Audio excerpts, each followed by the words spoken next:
Since independence from Ethiopia in 1993, Eritrea has faced the economic problems of a small, desperately poor country, accentuated by the recent implementation of restrictive economic policies. Its population stands at about 6 million people. Eritrea has a command economy under the control of a sole political party, the People's Front for Democracy and Justice. Although the unimplemented 1997 constitution provides for multi-party politics, other political groups are not allowed to organize. Elections here have been repeatedly postponed. Normally, a country which has emerged out of what we could call internal colonialism has a tendency to isolate itself with the purpose that they can build a nation outside interferences. It also has the tendency of building what we call the godfather or the founder of the nation status, which becomes a bit contradictory when you look at the wave of democratization going on in Africa. Eritrea President Afewerki is in Uganda on a 3-day state visit at the invitation of President Museveni. Born in 1946 in Asmara, Afewerki joined the Eritrean Liberation Front in 1966.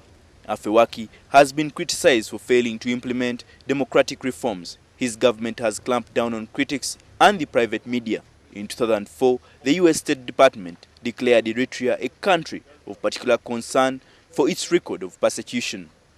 You have General Afewerki in Eritrea, General Zenawi in Ethiopia, General Bashir in Sudan, General Salva Kiir in Southern Sudan, General Museveni in Uganda, General Kabila in Congo.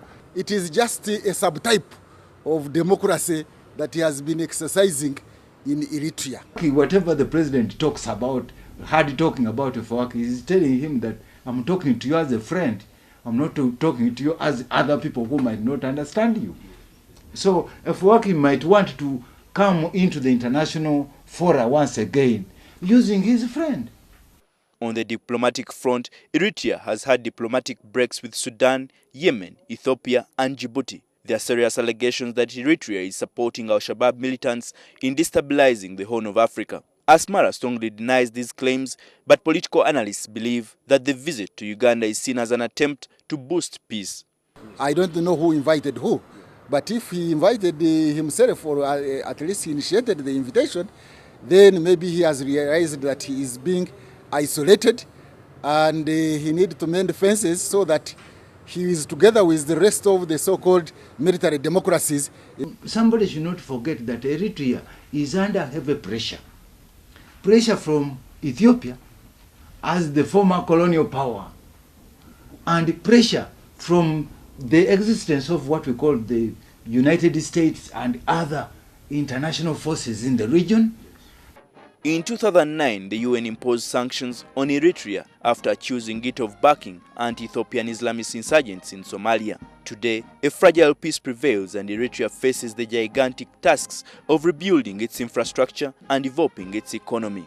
Analysts think that apart from the benefits this meeting might bring to the region, President Museveni is likely to come out as the victor, especially on the international scene. He will be seen as a person who is involved in stabilization in Somalia, in bringing Eritrea back into the fold and pushing Eritrea back into the IGAD. So they look at him as a person who is a statesman of the day.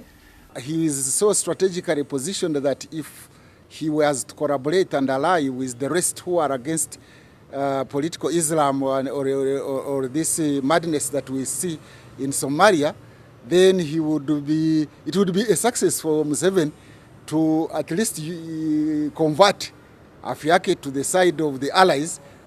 Michael Baleke, NTV Tonight.